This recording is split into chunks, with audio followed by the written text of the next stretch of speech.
My family wasn't rich by any means when I was growing up, but something we did on a semi-regular basis was go to the movies. In a time before widespread computer use and a cell phone in every pocket, the only way to find out what movies were playing, where, and when was to call the theater. It was an automated system where you follow prompts to pick which movie and the date you wanted to see it, then they would list the times that were still available. The whole process was cumbersome and clunky. If you picked the wrong movie, you had to listen through all the information until it prompted you to return to the main menu and start all over, or you could just call back. Another frequent family outing was road trips and camping, but in the era before GPS, if it wasn't somewhere that we had already visited, Dad had to look up directions on a map or get directions from someone who had already been there. It's hard for me to remember a time before computers. I grew up in an age where technology grew as fast as I did, and as such, has pretty much always been there. I remember getting our first computer when I was about 12. The internet was like the Wild West. Having all that information right in front of you was overwhelming. You could get information so much quicker and more efficient than making a phone call and dealing with some stupid automated system. And directions, you could go to a website, plan an entire trip, print out the directions to and from your destination. You were no longer restricted by maps or having the burden of secondhand directions from an unreliable neighbor. And then the smartphone boom. I bought my first car before I had my first smartphone.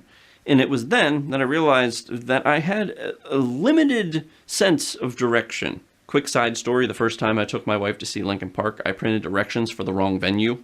We ended up about 40 minutes away from where we were supposed to be, with zero idea on how to get there. We made it in time to see Linkin Park, but when we left, we had no idea how to get home, so I had to call my buddy Rob. You guys probably know Rob. And he figured out on his computer where we were and gave us directions over the phone until we got home. Total pain in the ass.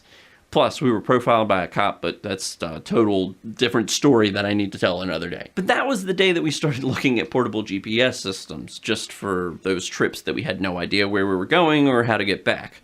So much more reliable than a piece of paper that wouldn't give you options when there was a closed road, or you just looked up the wrong directions. Eventually, that GPS was replaced by a smartphone that had a GPS that could also give updates on traffic and accidents, faster routes, and sights to see along the way. Now, those are just a couple of examples on how technology has made life easier for pretty much everyone.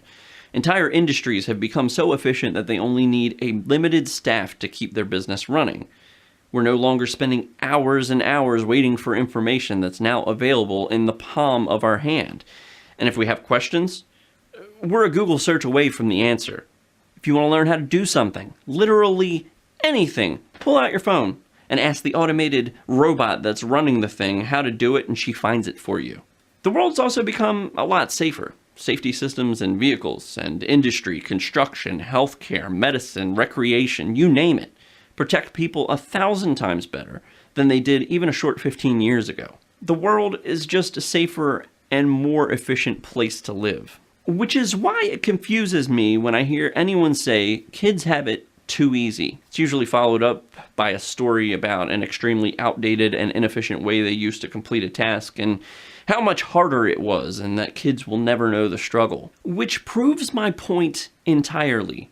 Every innovation has come from the fact that a lot of people complained about how difficult something was. They were looking and hoping for a better, easier way.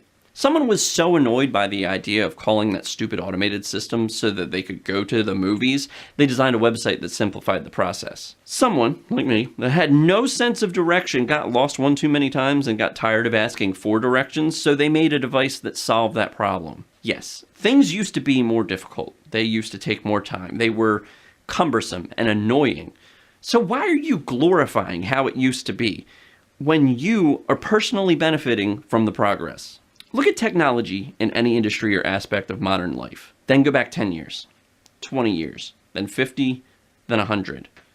Look at how much has changed. I'm sure that 100 years ago, no one could ever imagine a time where we harnessed energy from the sun or could talk to anyone in the world with the push of a button. And while older generations scoff at the fact that the younger crowd no longer memorizes telephone numbers or depends on their phone to give them directions, The generation before them scoffed at the idea that they needed something as fancy as a washer and dryer. So yes, kids these days have it easy. But that's not a bad thing, nor is it their fault. So thank you, previous generations. Thank you for complaining, because thanks to you, I'll never know how hard it really was.